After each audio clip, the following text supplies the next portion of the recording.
And now I'd like to invite our final speaker on the proposition, George from YJC, to bring us through. Good morning, ladies and gentlemen. I'm George, an environmental researcher from the League of Environmental All-Round Protection, or in short, LEAP. Before I start on my case, I would like to rebut some of the attacks the opposition has made on us.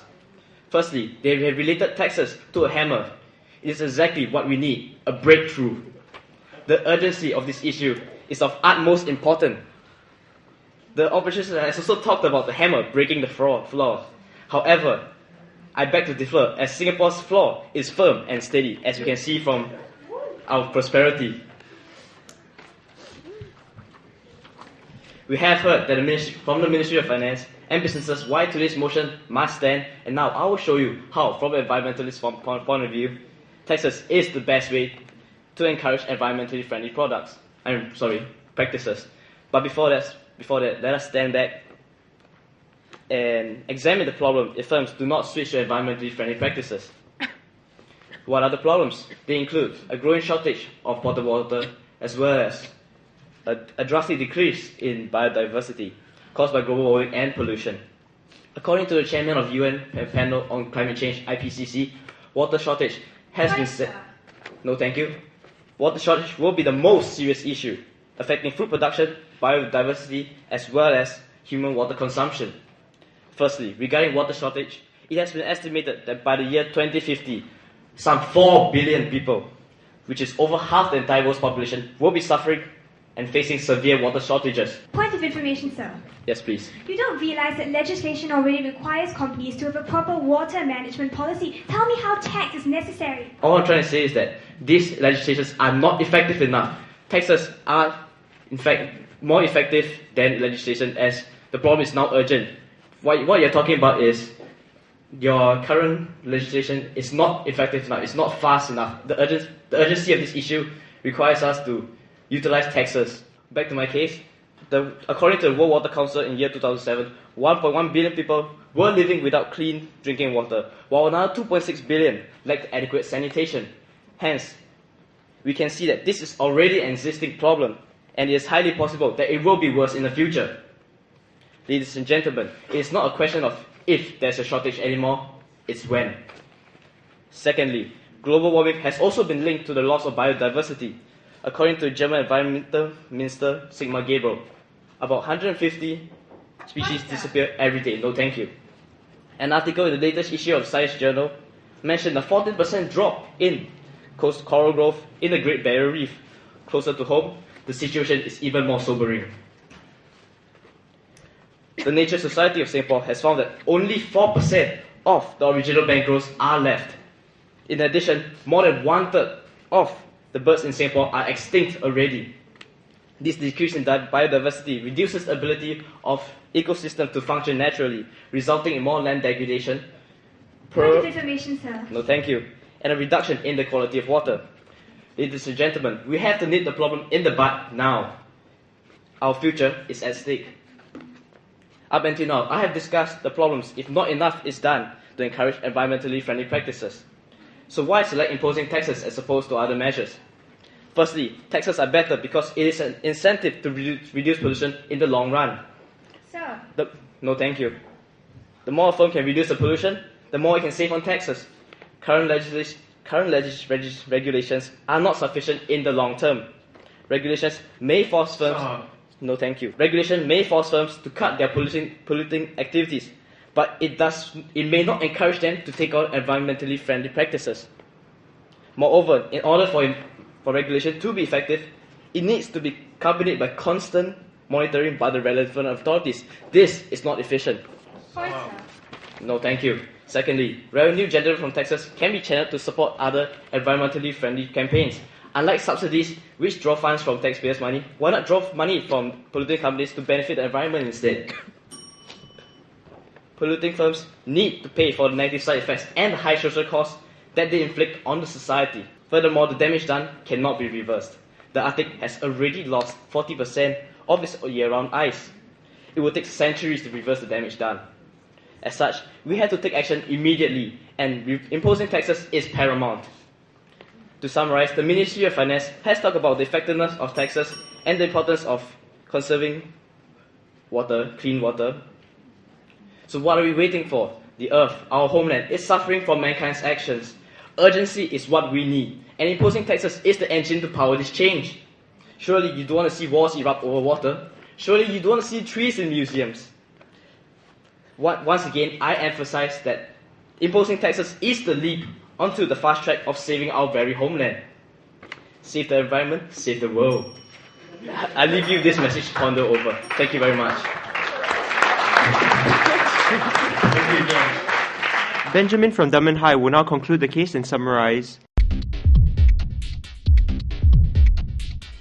As you can see, the proposition provides a picture-perfect view of taxation. It seems like taxation is a one-size-fits-all solution. They brought references from household taxes and ERP, but the problem is we opposition do not see a link between such taxes and taxes to encourage environmentally friendly practices. Furthermore, they have been focusing on using the taxes to decrease the production of, let's say, industries. However, does this nip the problem in the bud? Shouldn't changing habits be better than reducing production? Sorry. As such, is the world as simplistic as what the proposition has depicted? Well, we shall see about it. And here, I represent a non-government and non-business watchdog which analyzes and evaluates any form of government intervention on corporate behavior. As my fellow teammates have mentioned, while taxation, a short-term measure, should not be used to encourage environmentally friendly practices. As an advocate of socially friendly business practices, I always believe in long-term sustainability in any measures put in place. Imposing taxes is not a sustainable means and is subjected to economic conditions. Now, let me elaborate. Taxation initially may force firms to change their production methods or reduce outputs to meet the required taxation benchmark. Yes, sir. They also will encourage firms to look into R&D in other areas that are not going to be taxed under our policy. Yes, that is what I mean by hypothetical situation. How do you track these firms pursuing R&D? It just makes their position uncontestable. They can just be receiving through taxes. More firms will go to you, the energy providers, to purchase your products. And you say that you can use this money to pursue in R&D, but who will care what you do? And how do you know that your firms will pursue in R&D rather than just keeping the money for yourself? Sorry, ma'am. Next, as firms are inherently selfish and self-interested, they will try to evade eco-tax because they are unwilling to pay for something, the environment, which they cannot place a value on. This is because of complete ignorance or imperfect information. Over time, the companies will try to evade such taxes after understanding how taxation process is like. Then problems of sustaining and effective enforcement of taxes arise. As an advocate of environmentally friendly practices, I believe that we should not force firms to make a decision that they don't want to make. After all, this is socially undesirable. Who would like to be forced a decision that he doesn't want to make? We want to instill an environmental consciousness where people or firms truly care for the environment and be allowed to make that personal choice. As such, we propose to correct the lack of information of environmental awareness through a rigorous collection with Compact Singapore, a national steering committee to provide a platform to foster dialogue and collaboration among corporate social responsibility or CSR stakeholders. Furthermore, we propose collaborating with the National Environment Agency to further raise the awareness among general public about environmentally friendly products through roadshows and exhibitions. Once the public knows about the benefits of environmentally friendly products or services, they will make well-informed choices when purchasing or engaging the services of the respective firms. Therefore, increasing demand for such products, this will increase the viability and the potential of environmentally friendly products and services market. And firms will be more willing to have environmentally friendly business practices. And this is definitely a more socially responsible business practice as compared to taxation. Good habits are better trained from young. So we propose, in collaboration with Ministry of Education or MOE, to step up the environmental awareness campaign among the young minds in educational institutions. This could probably inspire them to be entrepreneurs of environmentally friendly businesses practices in the future, thus ensuring that our company is competitive and sustainable in the long run. After all, you cannot tax more children to encourage environmentally friendly practices, Can you? Furthermore, in the recent economic downturn, firms are really struggling to stay afloat. Thus, imposing eco-tax will not be effective. Moreover, it will cause a political instability as the public may perceive it to increase tax ratios and public spending. And definitely, instability in the political sector will affect businesses, not to say environmentally friendly business practices. In conclusion, our team has argued that imposing taxes is not a sustainable, effective, feasible, and appropriate means to encourage environmentally friendly business practices. To end off, Milton Friedman, a Nobel laureate classical economist, believes that businesses, when they seek to maximize profits in their self-interest, they will always incidentally do what is good for society, to provide amenities to community, to generate goodwill and increase profits. Well, if taxes are so good, why aren't our government doing it now? Thank you.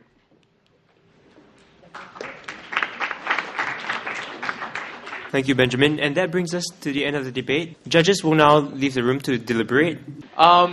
Very close in terms of the approaches that were taken, and this is quite good to see that everybody had different strengths today. I mean, be it the organization skills, the argumentation skills, or the very relaxed manner in which you were approaching the debate, joking with the audience, and trying to find different ways to make an impact.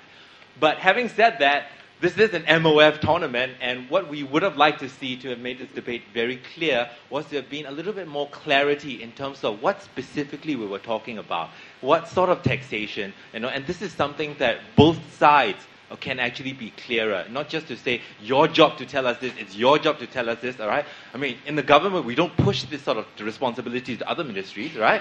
Okay? So what we actually need to do is to make sure that, you explain very specifically what these things are to make it a very clear debate and you have a very strong foundation for the debate.